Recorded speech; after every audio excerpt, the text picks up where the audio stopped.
कन्हार नहीं मटासी सतनामी बेटा खाटी बन जा रे।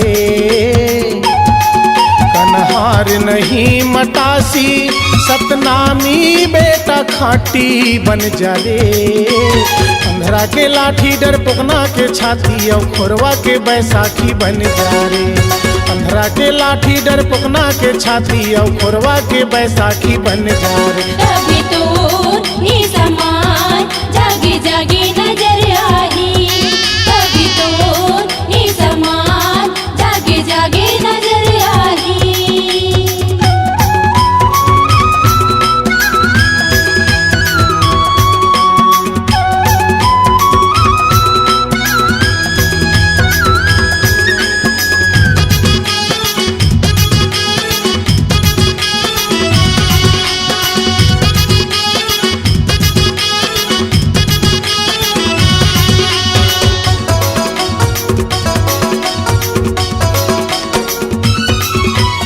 हंस मदिरा के तय कर दे जी त्याग। जाग सतनामी भाई जाग रे जाग।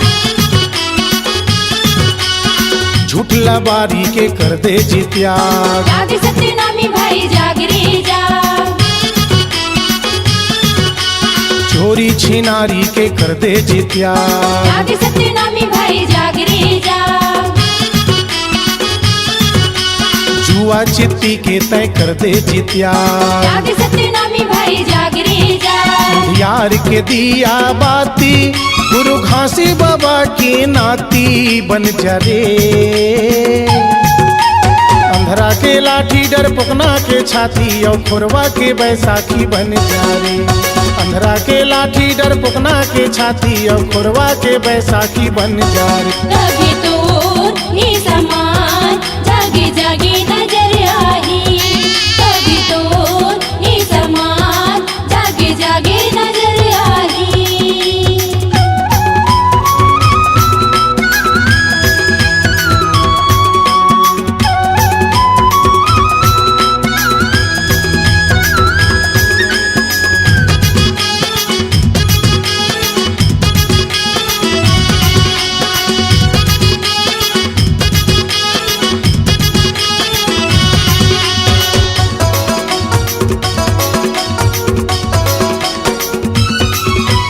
लोग लइका मल्ला बढ़िया पढ़ावा। जाग सतनामी भाई जाग जावा।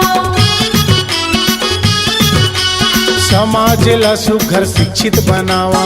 जाग सतनामी भाई जाग जावा। बहू बेटी मल्ला घलो पढ़ावा। जाग सतनामी भाई जाग जावा। मीनी माता रानी लक्ष्मी बनावा। जाग सतनामी भाई जाग जावा। बैरी दुश्मन भर गुटासी और सांप बिछी दुर्गासी बन जा रे। अंधरा के लाठी डर पुकना के छाती और खोरवा के बैसाखी बन जा रे। अंधरा के लाठी डर पुकना के छाती और खोरवा के बैसाखी बन जा रे। अभी तो ही समान जागी जागी नजर आई। अभी तो ही समान जागी जागी नजर आई।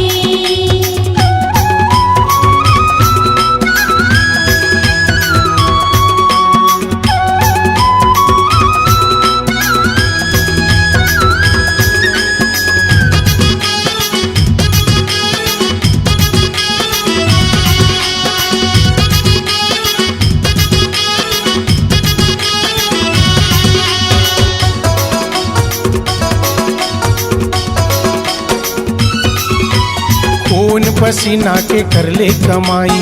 जाग सतनामी अब जाग रे भाई। मेहनत से दुनिया में होते भलाई।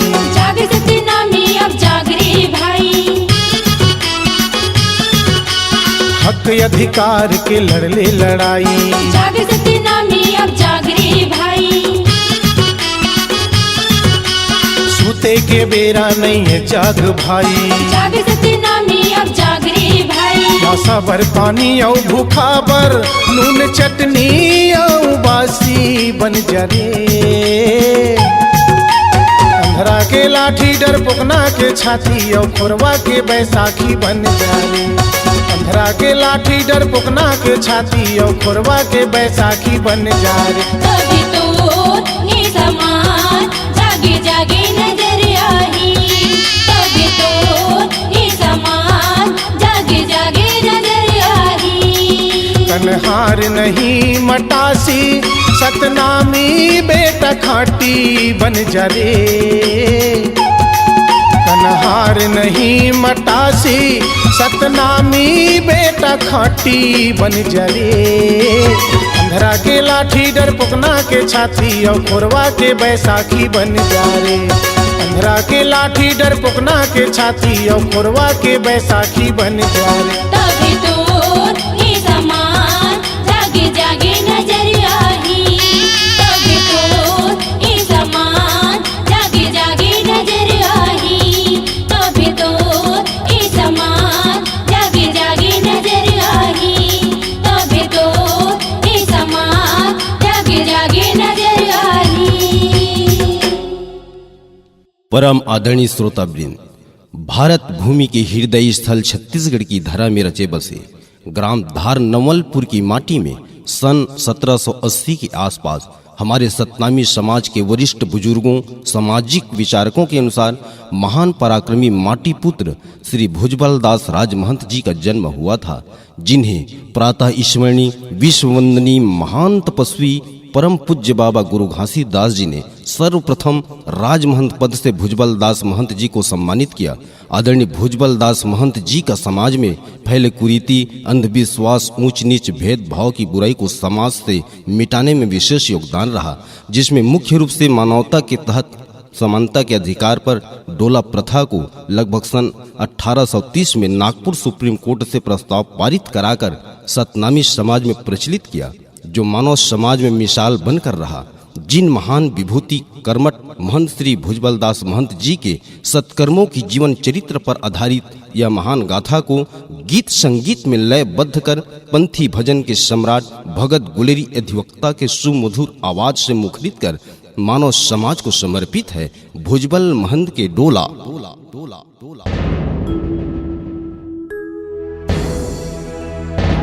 धार नवलपुर के धरती मजन में माटी पुत्र एक संत,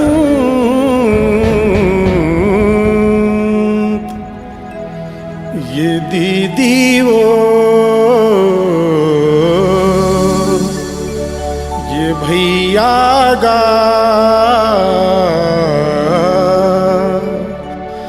भुजबल महंत, भुजबल महंत।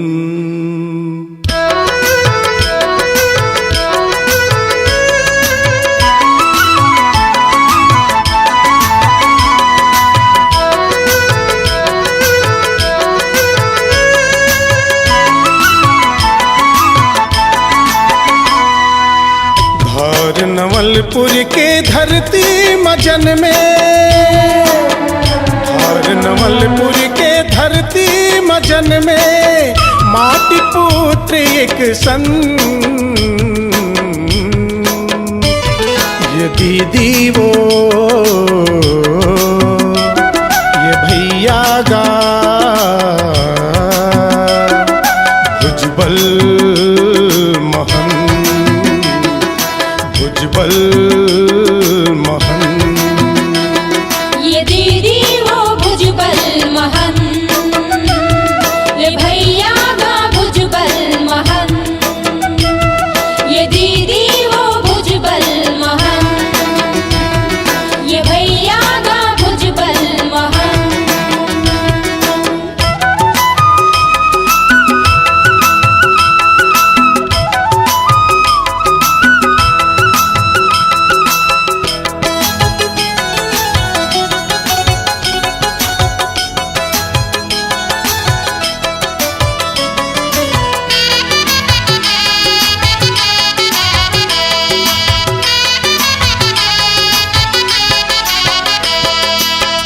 पाँव पदुम सोहे कान माझी कुंडल, वेद के सोटा धरे मन ही अटल।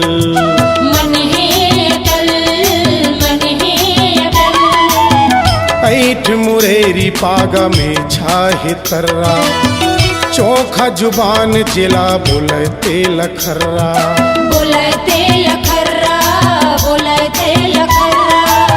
सादा जीवन जेकर ऊंचा विचार है, महापुरुष ज्ञानी अकल अपार है। अकले अपार है, अकले अपार है। समाज के स्वाभिमान के खातिर, समाज के स्वाभिमान के खातिर लड़े लड़ाई अनंत। ये दीदी वो भुजबल महन, ये भैया गा भुजबल महन। ये दीदी वो भुजबल महन, ये भैया गा भुजबल महन।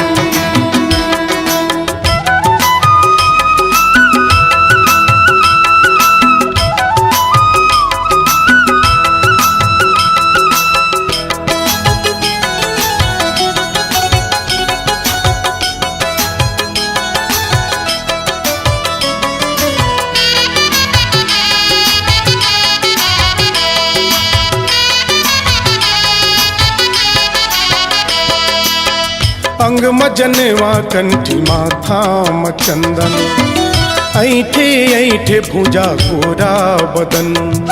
गोरा बदन, गोरा बदन। पहली महंत के जीव उपाधि लपाए, सतनामी समाज माँ सुमता बनाए।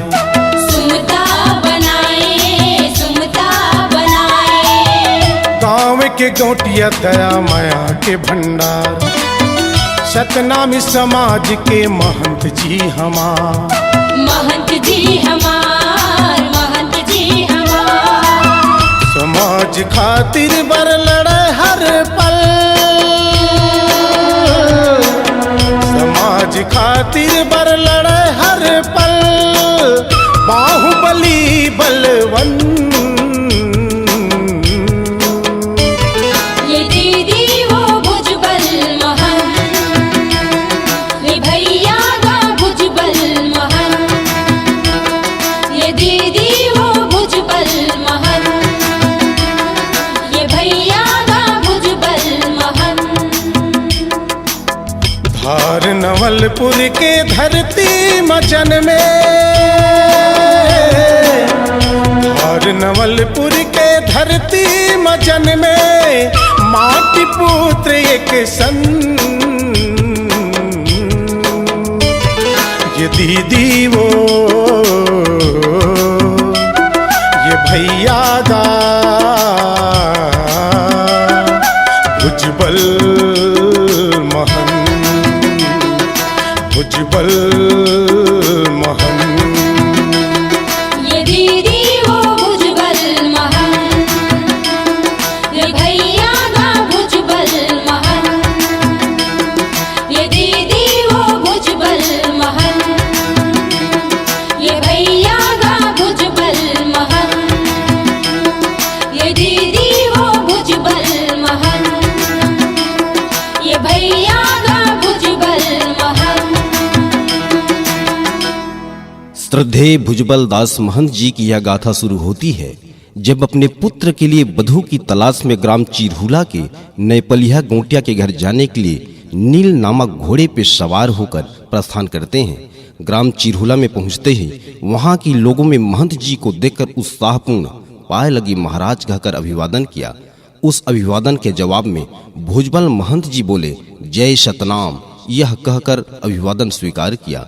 वहां पर उपस्थित कुछ असामाजिक तत्वों के लोगों ने उनका रास्ता रोक लिया और कहने लगे, तुम छोटी जाति के लोग हो, तुम्हें घोड़े में सवार होने का कोई अधिकार नहीं है, तुम यहाँ से सिर्फ पैदल ही जा सकते हो। तब महंत जी बोले ललकार कर, तब महंत जी बोले ललकार कर और कहा, सुनो भाइयों, मानवता के नाते सभी को समता का अधिकार है। अभी तो मैं सिर्फ घोड़े पे सवार होके जा रहा हूँ। जब मैं इस गांव में अपने पुत्र का बारात लेकर आऊँगा और अपनी पुत्र वधू को डोला में बैठा कर ले जाऊँगा, तब मैं देखूँगा कि किस मई के लाल ने अपनी माँ का दूध पिया है जो मुझे और मेरी बारातियों को आने जाने से रोक सके। यह शब्द सुनकर वहाँ पर उपस्थित लोग दंग रह गए। यह बात कहते ही नेपालिया गौटिया के घर के लिए प्रस्थान हो गए और शादी की तारीख तय करके अपने घर के लिए रवाना हुए। घर पहुंचते ही सुबह नागपुर सुप्रीम कोर्ट के लिए निकल पड़े। लगभग सन 1830 में मॉन्टेक्यू बटलर का शासन काल चल रहा था। राज दरबार में जाकर भुजबल दास महंत जी ने गुहार लगाई, राजन, मानवता के तहत समानता के अधिकार पर हमें भी डोला प्रथा का अधिकार मिलना चाहिए।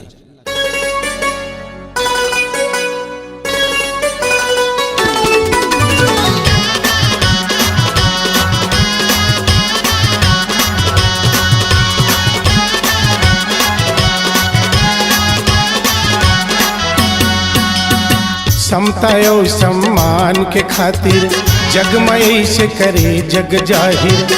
समता और सम्मान के खातिर जगमय से करे जग जाहिर। स्वाभिमान के भड़के सोला रे भुजबल महंत के डोला रे, हाय रे भुजबल महंत के डोला रे। डोला रे डोला रे डोला रे भुजबल महंत के डोला रे, भुजबल महंत के डोला रे, भुजबल महंत के डोला रे, भुजबल महंत के डोला रे।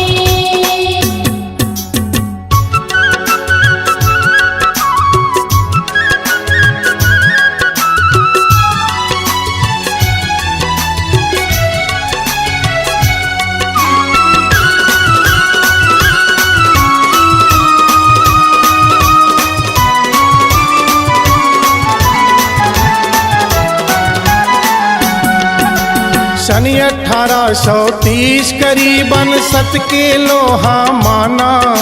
मॉन्टेक्यू बटलर के शासन काल के बात ये जाना। सन 1830 करीबन सत के लोहा माना। मॉन्टेक्यू बटलर के शासन काल के बात ये जाना। नागपुर सुप्रीम कोर्ट में जाके मानवता के धाक जमा के, नागपुर सुप्रीम कोर्ट में जाके मानवता के धाक जमा के, सत्य नाम के धावा बोला रे। भुजबल महंत के डोला रे, भुजबल महंत के डोला रे, भुजबल महंत के डोला रे, भुजबल महंत के डोला रे।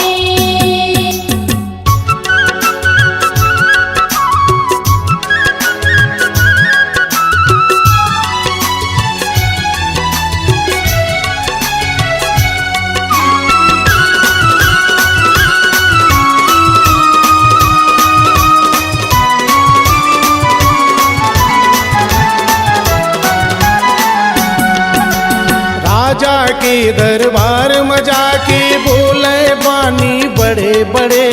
बटलर के रानी जी छत ऊपर ले देखे खड़े खड़े। राजा के दरबार में जाके बोले बानी बड़े बड़े। बटलर के रानी जी छत ऊपर ले देखे खड़े खड़े। मानव के स्वाभिमान के खातिर कहे राजा लसुन राजा वीर। मानव के स्वाभिमान के खातिर कहे राजा लसुन राजा वीर। डोला के हक दे दे मोला रे। भुजबल महंत के डोला रे, भुजबल महंत के डोला रे, भुजबल महंत के डोला रे, भुजबल महंत के डोला रे।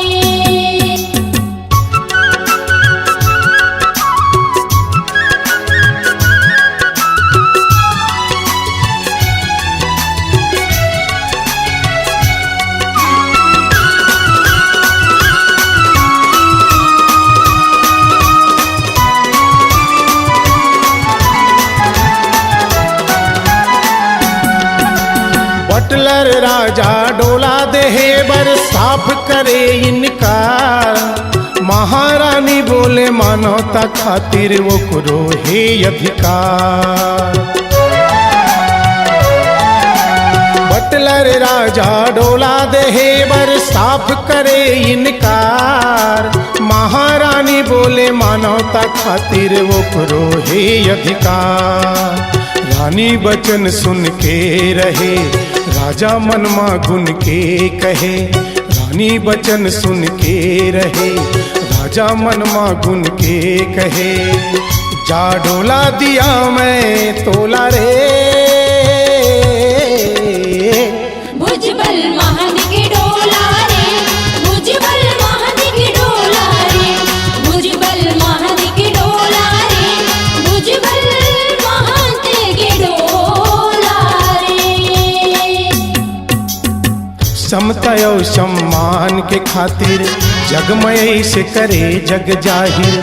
समता और सम्मान के खातिर जगमय से करे जग जाहिर। स्वाभिमान के भड़के सोला रे। भुजबल महंत के डोला रे। हाय रे भुजबल महंत के डोला रे। डोला रे डोला रे डोला रे। भुजबल महंत के डोला रे, भुजबल महंत के डोला रे, भुजबल महंत के डोला रे, भुजबल महंत के डोला रे, भुजबल महंत के डोला रे, भुजबल महंत के डोला रे, भुजबल महंत के डोला रे, भुजबल महंत के डोला रे। जब भुजबल दास महंत ने राजा के दरबार से डोला की मांग किया तो राजा ने डोला देने से इनकार कर दिया। तब भुजबल महंत ने कहा, मैं आपके दरबार से तभी जाऊंगा जब मुझे आप डोला प्रथा का अधिकार देंगे, अन्यथा मैं अपना प्राण त्याग दूंगा। ऐसा कहकर महंत जी दरबार के सामने भूख हड़ताल पर बैठ गए। इस बात को राजा की महारानी भी दरबार में बैठी सुन रही थी। दरबार समाप्त होने के बाद भी महंत जी अपने घोड़े व कुत्ते के साथ अनशन पर बैठे रहे। महारानी ने घोड़े के लिए दाना, कुत्ते के लिए खाना व महंत जी के लिए भोजन भेजवाई, परंतु तीनों प्राणियों ने खाना ग्रहण नहीं किया। खाना यथावत रखा हुआ था। इस परिदृश्य को महारानी अपने महल की अटारी से खड़ी होकर देख रही थी। तब महारानी ने राजा के पास जाकर बोली कि महाराज, इंसान तो इंसान, जानवर भी भोजन नहीं कर रहे हैं। हे राजन, मैं सत्य को केवल सुनी थी, आज प्रत्यक्ष देख भी ली। मानवता के नाते सभी का समान अधिकार बनता है, अतः महंत जी को डोला का अधिकार दिया जाए। और इस तरह भुजबल महंत जी को डोला का अधिकार प्राप्त हुआ।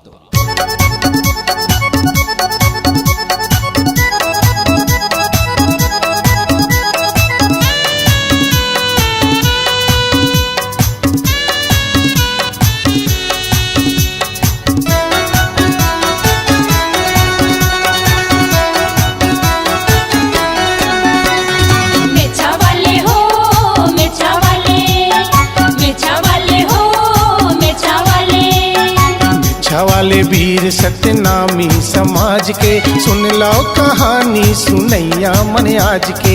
मेछा वाले वीर सत्यनामी समाज के सुन लो कहानी सुनैया मन आज के। मीरा माता के पिता भुजबल महंते हो। मीरा माता के पिता भुजबल महंते, ससुर गुरु बालक दास के। मेछा वाले हो, मेछा वाले, मेछा वाले हो, मेछा वाले।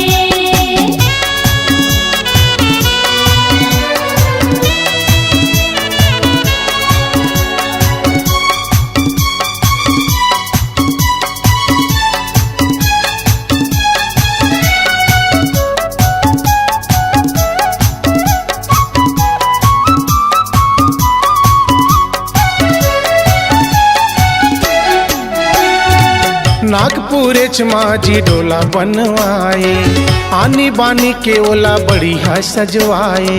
बढ़िया सजवाए।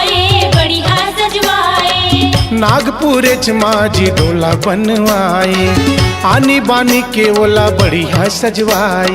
जेने देखे तेने का है क्या बात बढ़िया, डोला लेके आगे बेटा छत्तीसगढ़िया।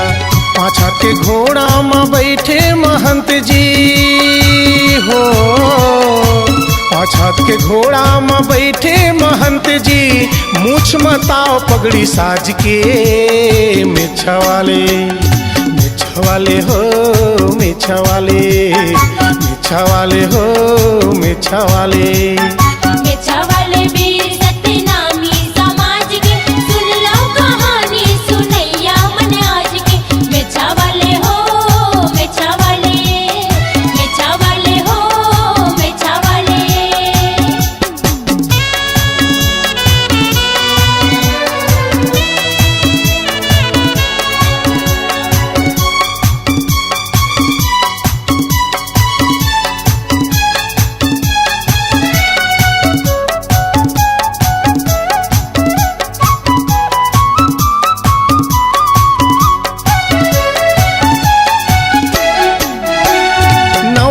के मेड़ो में ढोला लेके आए, मांदर मृदंग बाजे पर घावत ले जाए। पर घावत ले जाए, पर घावत ले जाए। नवलपुर के मेड़ो में ढोला लेके आए, मांदर मृदंग बाजे पर घावत ले जाए। घरों घर के दुआरी में कलश जलाए, छत्तीसगढ़ के सतनामी सब जुरी आए।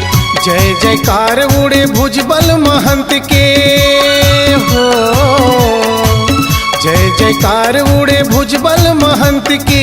समझिए गुरु घासीदास के, मिछा वाले, मिछा वाले हो, मिछा वाले, मिछा वाले हो, मिछा वाले।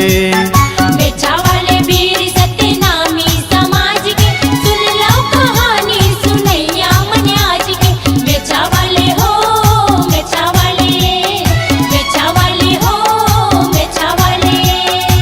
नीरा माता के पिता भुजबल महंती हो, मीरा माता के पिता भुजबल महंती। ससुरिये गुरु बालक दास के, मिछा वाले, मिछा वाले हो, मिछा वाले, मिछा वाले हो, मिछा वाले। मिछा वाले वीर सतनामी समाज के, सुन लो कहानी सुनैया मन आज के। मिछा वाले वीर सतनामी समाज के, सुन लो कहानी सुनैया मन आज के। मिछा वाले वीर सतनामी समाज के, सुन लो कहानी सुनैया मन आज के। मिछा वाले हो, मिछा वाले, मिछा वाले हो, मिछा वाले। जब महंत जी एक डोला लेकर नागपुर से छत्तीसगढ़ में वापस आए, तब गांव-गांव के सतनामियों ने मांदर झांझ बजाते व पंथी नाचते गाते नवलपुर ग्राम में पहुंचे तो सभी महिलाओं ने अपने अपने घरों में दीप जलाकर महंत जी का स्वागत किया। उस दिन सैकड़ों मांदर की आवाज नवलपुर की धरती पर गूंजने लगी। यह बात छत्तीसगढ़ में आग की तरह फैल गई। तब कुछ असामाजिक तत्वों के लोगों में दहशत फैल गया। सुबह होते ही भुजबल महंत जी ने अपने पुत्र के विवाह का रस्म प्रारंभ किया।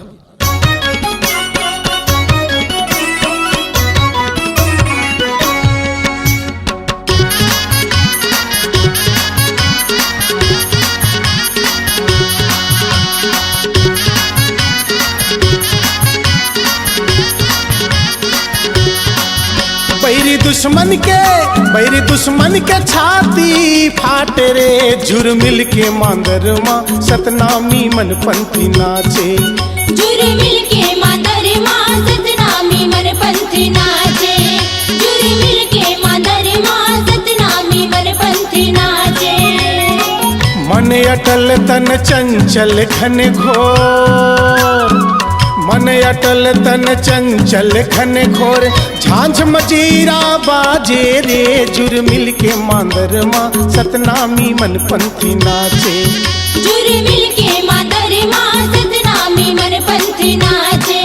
झुरमिल के मांदर माँ सतनामी मन पंथी नाचे। सुनना ना ना नन्ना सन्ना ना नन्ना सन्ना ना नन्ना।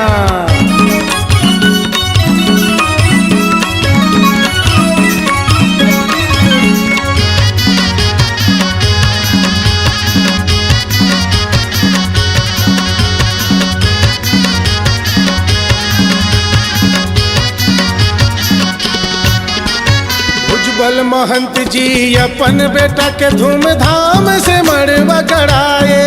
धूमधाम से मड़वा गड़ाए जी, धूमधाम से मड़वा गड़ाए। दाई दीदी मामी काकी मौसी मिलके अंगमा हरदी रचाए। अंगमा हरदी रचाए जी, अंगमा हरदी रचाए। भुजबल महंत जी अपन बेटा के धूमधाम से मड़वा गड़ाए। धूमधाम से मड़वा गड़ाए जी, धूमधाम से मड़वा गड़ाए। दाई दीदी मामी काकी मौसी मिलके अंगमा हरदी रचाए। अंगमा हरदी रचाए जी, अंगमा हरदी रचाए। मड़वा तरी मतल हल्दी रंग माँ तेरे। जुर मिलके मातर माँ सतनामी मन पंथ नाचे। जुर मिलके मातर माँ सतनामी मन पंथ नाचे। सन्ना ना नन्ना नन्ना ना नन्ना सन्ना ना नन्ना सन्ना ना नन्ना।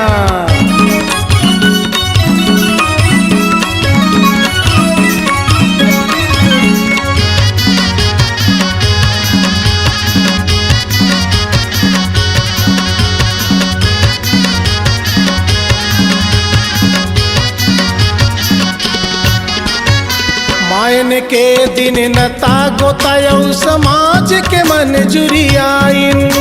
समाज के मन जुरियाइन जी, समाज के मन जुरियाइन।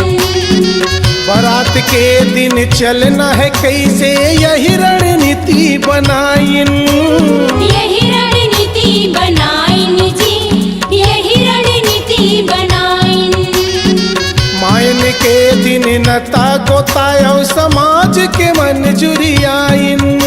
समाज के मन जुरियाइन जी, समाज के मन जुरियाइन। बारात के दिन चलना है कैसे यही रणनीति बनाइन। यही रणनीति बनाइन जी, यही रणनीति बनाइन। छत्तीसगढ़ में रचबो कहीं इतिहास रे। जुर मिलके मातर माँ सतनामी मन पंथ नाचे। जुर मिलके मातर माँ सतनामी मन पंथ नाचे। सन्ना ना नन्ना नन्ना ना नन्ना सन्ना ना नन्ना सन्ना ना नन्ना।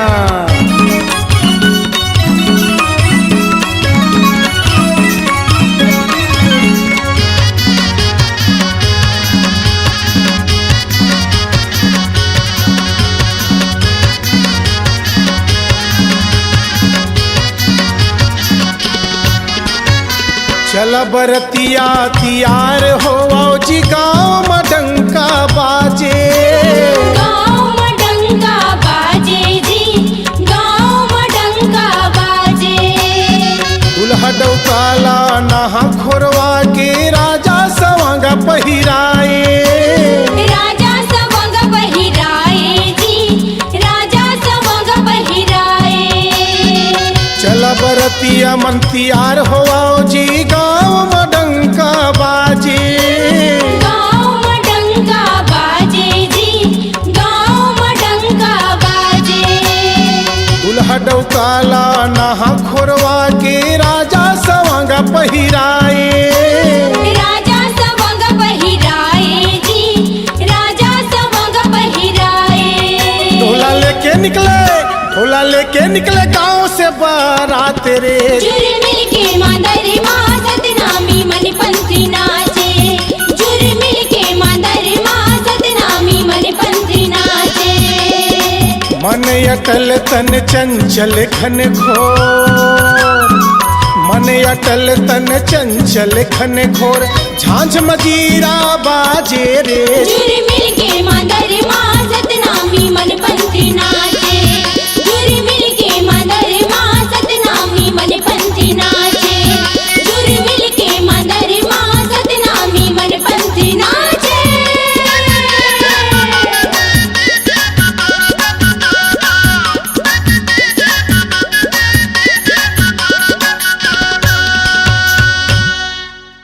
नवलपुर के नर नारियों ने कतारबद्ध होकर नाचते गाते भारी उमंग के साथ बारात के साथ साथ चल रहे थे।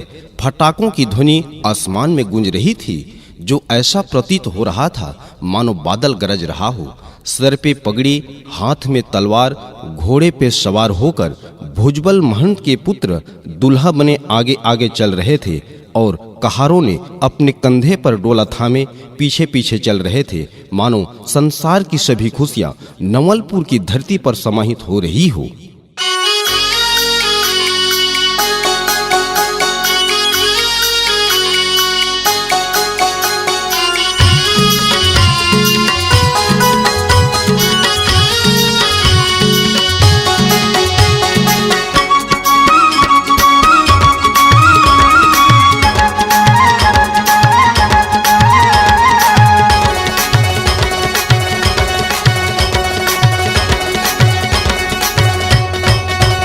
पगड़ी बांधे तब्बल धारे, पगड़ी बांधे, पगड़ी बांधे तब्बल धारे, भुजबल महंत रेंग आगू। बेटा बैठे घोड़ा माँ, बेटा बैठे घोड़ा माँ, बेटा बैठे घोड़ा माँ, बने के दुल्हा बाबू, बने के दुल्हा बाबू।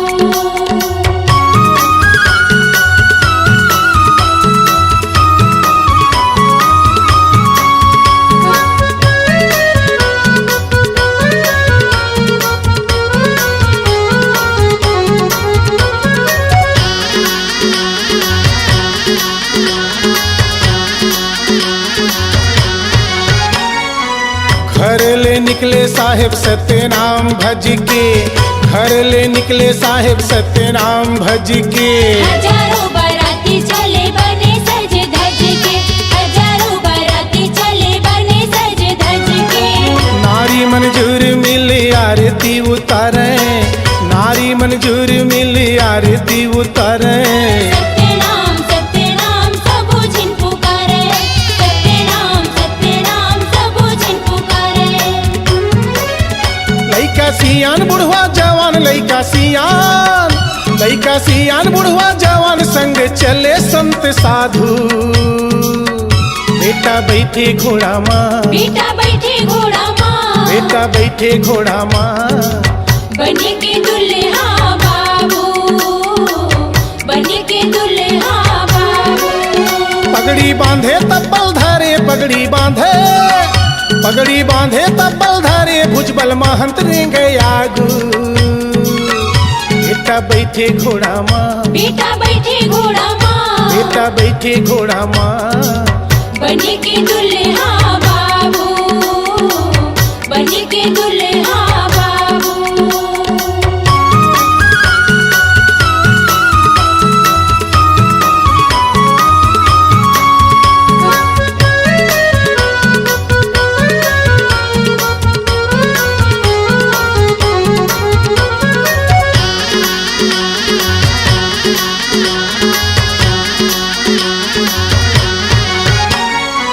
मांदरिया मृदंग बाजे झांझ मजीरा, मांदरिया मृदंग बाजे झांझ मजीरा। पंथी नाचत गावत चले बराती गंभीरा, पंथी नाचत गावत चले बराती गंभीरा। फौज फटाका संग महंत भुजबल, फौज फटाका संग महंत भुजबल। चिरहुरा के मेढ़े पहुँचे होगे अटल, चिरहुरा के मेढ़े पहुँचे होगे अटल। सावचेती चले महंत जी, सावचेती चले, सावचेती चले महंत जी, तन मन ला करे काबू। बेटा बैठे घोड़ा माँ, बेटा बैठे घोड़ा माँ, बेटा बैठे घोड़ा माँ, बने के दुल्हा बाबू, बने के दुल्हा बाबू। पगड़ी बांधे तब्बल धारे, पगड़ी बांधे, पगड़ी बांधे तब्बल धारे, भुजबल महंत रेंग आगू। बेटा बैठे घोड़ा माँ, बेटा बैठे घोड़ा माँ, बेटा बैठे घोड़ा माँ, बने के दुल्हा बाबू, बने के दुल्हा बाबू, बने के दुल्हा बाबू, बने के दुल्हा बाबू।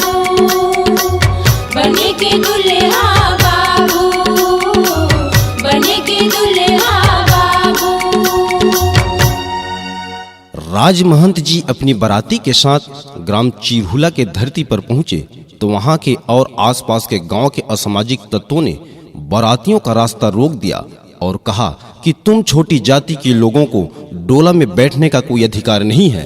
तब महंत जी ने शालीनता का परिचय देते हुए कहा, मुझे अपना कार्य करने दीजिए। इस डोला प्रथा को मैंने नागपुर के शासक मानटेक्यू बटलर से मानवता के अधिकार पर समान अधिकार के तहत प्राप्त किया है।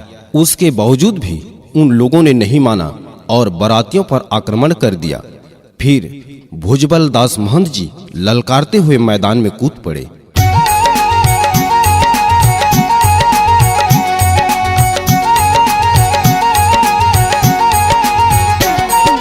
देख बरतिया दुश्मन अड़गे, दोनों तरफ ले हिंसा भड़के, चिरहुला के वो मैदान दिखे महाभारत के समान, चिरहुला की वो मैदान। देख बरतिया दुश्मन अड़गे, दोनों तरफ ले हिंसा भड़के, चिरहुला के वो मैदान दिखे महाभारत के समान, चिरहुला के वो मैदान।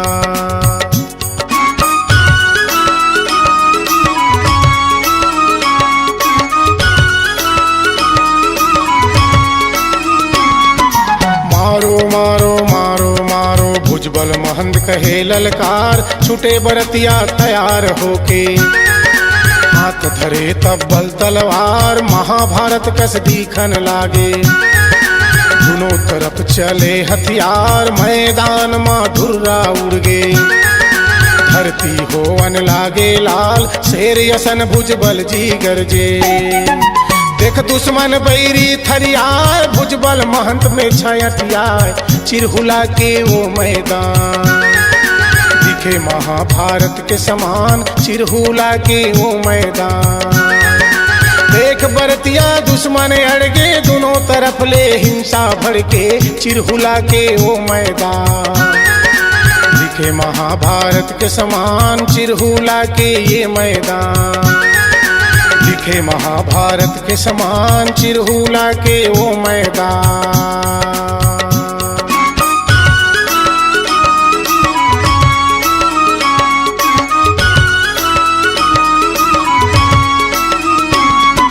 बाप बेटा दोनों पीठ जोड़ के सनासन तलवार चलाए, ककरो फुट गे मारी कोनी, ककरो मुड़ी ले लहू बुहाए, साफ नजर दिखे मैदान। दुश्मन बैरी भाग पर आए, विजय घोष के शंख बजावे, सत्य नाम है सार हो जाए, सैकड़ों मादर बाजन लागे। जय हो जय भुजबल महंत बाजे, जहां से भी जय संग, चिरहुला के वो मैदान दिखे महाभारत के समान, चिरहुला के वो मैदान। देख बरतिया दुश्मन अड़गे, दोनों तरफ ले हिंसा भड़के, चिरहुला के वो मैदान दिखे महाभारत के समान, चिरहुला के वो मैदान दिखे महाभारत के समान, चिरहुला के ये मैदान दिखे महाभारत के समान, चिरहुला के वो मैदान दिखे महाभारत के समान, चिरहुला के ये मैदान दिखे महाभारत के समान, चिरहुला के वो मैदान। राजमहंत भुजबल दास जी द्वारा असामाजिक तत्वों के व्यक्तियों पर विजय प्राप्त करने के पश्चात ग्राम चिरहुला के नैपलिया गौटिया के यहाँ विवाह के रस्मों को अदायगी कर सम्मान पूर्वक धार नवलपुर लौट आए। तभी से सतनामी समाज में डोला प्रथा का प्रचलन हुआ। ऐसे महान पराक्रमी ने समाज में इतिहास को कायम किया। ऐसे महान विभूति को हम सत सत नमन, वंदन एवं अभिवादन करते हैं।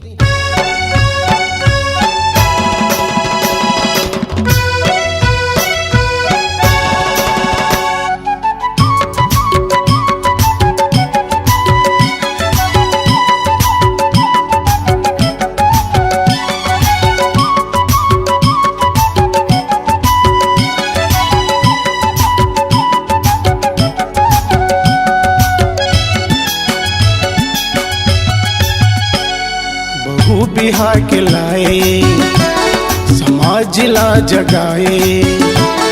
बहू बिहा खिलाए समाज ला जगाए। इतिहास रचेगा, इतिहास रचेगा। डोला प्रथा ला चला के आएगा, डोला प्रथा ला चला के। बहू बिहा खिलाए समाज ला जगाए। बहू बिहा खिलाए समाज ला जगाए। इतिहास रचेगा, इतिहास रचेगा। डोला प्रथा ला चला के आएगा, डोला प्रथा ला चला के।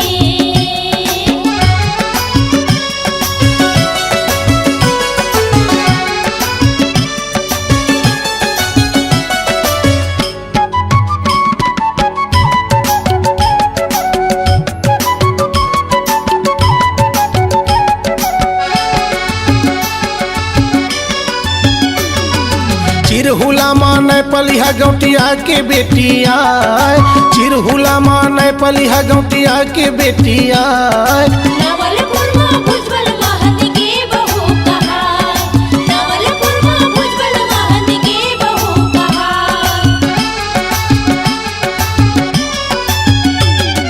चिरहुला माने पलिहा गौटिया के बेटिया। चिरहुला माने पलिहा गौटिया के बेटिया। नवलपुर मां भुजबल महंत के बहू कहा, नवलपुर मां भुजबल महंत के बहू कहा। मदर झांझला बजाए पंथी नाचे और गाए। मंदर झांझला बजाए पंथी नाचे और गाए। इतिहास रचेगा, इतिहास रचेगा। डोला प्रथा ला चला के आएगा, डोला प्रथा ला चला के।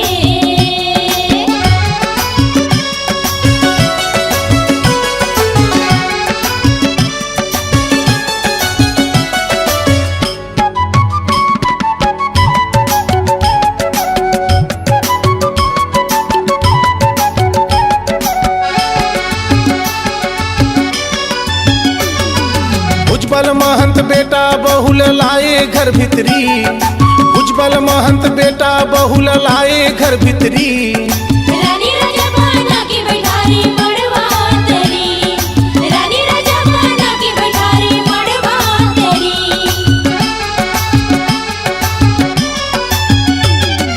भुजबल महंत बेटा बहुला लाए घर भितरी।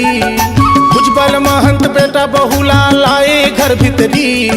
रानी राजा बना के बैठारी मड़वा तेरी, रानी राजा बना के बैठारी मड़वा तेरी। भांवर पराए टिकावन टिकाए। भांवर पराए टिकावन टिकाए। इतिहास रचेगा, इतिहास रचेगा। डोला प्रथा ला चला के आएगा, डोला प्रथा ला चला के।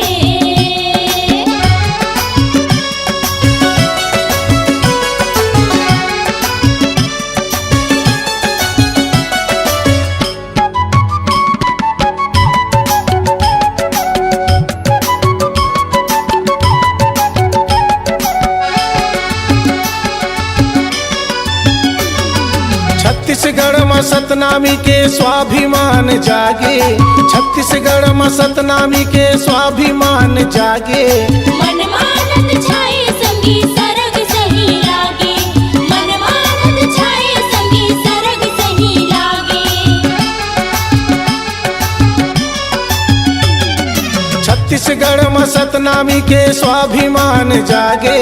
छत्तीसगढ़ में सतनामी के स्वाभिमान जागे। मनमानत छाए संगी सरग सही लागे, मनमानत छाए संगी सरग सही लागे। नवा रास्ता बनाए संदेश लबगराए। नवा रास्ता बनाए संदेश लबगराए। इतिहास रचेगा, इतिहास रचेगा। डोला प्रथा ला चला के आएगा, डोला प्रथा ला चला के। बहू बिहा के लाए समाज ला जगाए। बहू बिहा खिलाए समाज ला जगाए। इतिहास रचेगा, इतिहास रचेगा। डोला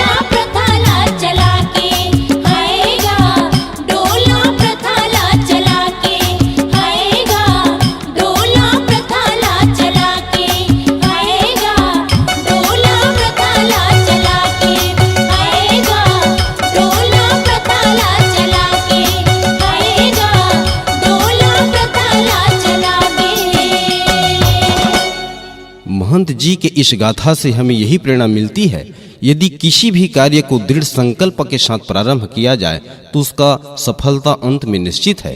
समाज की दशा पर विचार करें, समाज को नई दिशा प्रदान करें, शिक्षा को बढ़ावा दें, लड़की हो या लड़का उच्च शिक्षा के लिए प्रेरित करें। शिक्षित समाज को सर्वसंपन्न समाज कहा जाता है।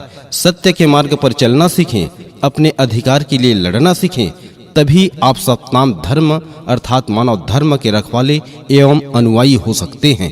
धन्यवाद।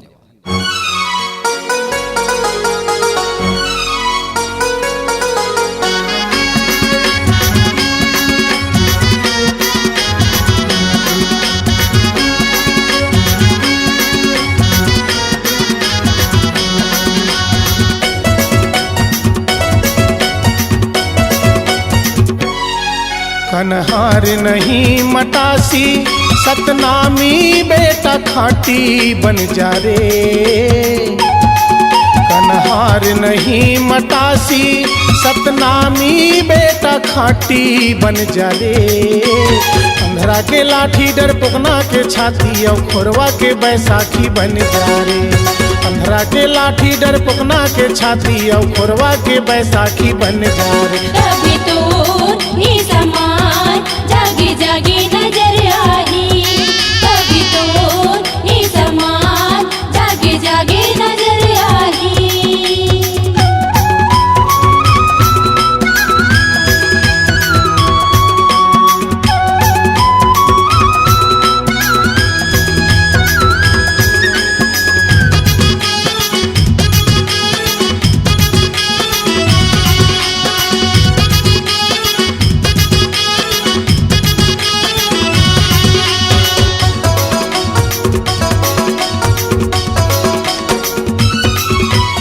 हंस मदिरा के तय कर दे जी त्याग। जाग सतनामी भाई जाग रे जाग, झूठला बारी के कर दे जी त्याग। जाग सतनामी भाई जाग रे जाग, चोरी छिनारी के कर दे जी त्याग। जाग सतनामी भाई जाग रे जाग, जुआ चित्ती के तय कर दे जी त्याग। जाग सतनामी भाई जाग रे जाग, यार के दिया बाती गुरु घासी बाबा की नाती बन जा रे। अंधरा के लाठी डरपोकना के छाती और खोरवा के बैसाखी बन जा रे। अंधरा के लाठी डरपोकना के छाती और खोरवा के बैसाखी बन जा रे। तभी तो ये समाज जागे जागे नजर आई, तभी तो ये समाज जागे जागे नजर आई।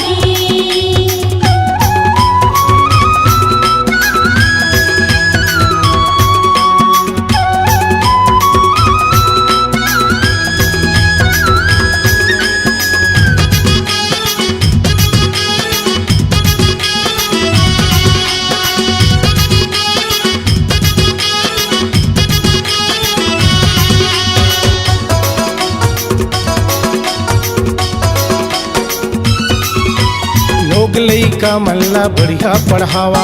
जाग सतनामी भाई जाग जावा, समाज ला सुघर शिक्षित बनावा। जाग सतनामी भाई जाग जावा, बहू बेटी मल्ला घलो पढ़ावा। जाग सतनामी भाई जाग जावा, मिनी माता रानी लक्ष्मी बनावा। जाग सतनामी भाई जाग जावा, बैरी दुश्मन भर गुटासी और सांप बिछी दुर्गासी बन जा रे। अंधरा के लाठी डरपोकना के छाती और खोरवा के बैसाखी बन जा रे। अंधरा के लाठी डरपोकना के छाती और खोरवा के बैसाखी बन जा रे। तभी तो ये समाज जागे जागे नजर आई, तभी तो ये समाज जागे जागे नजर आई।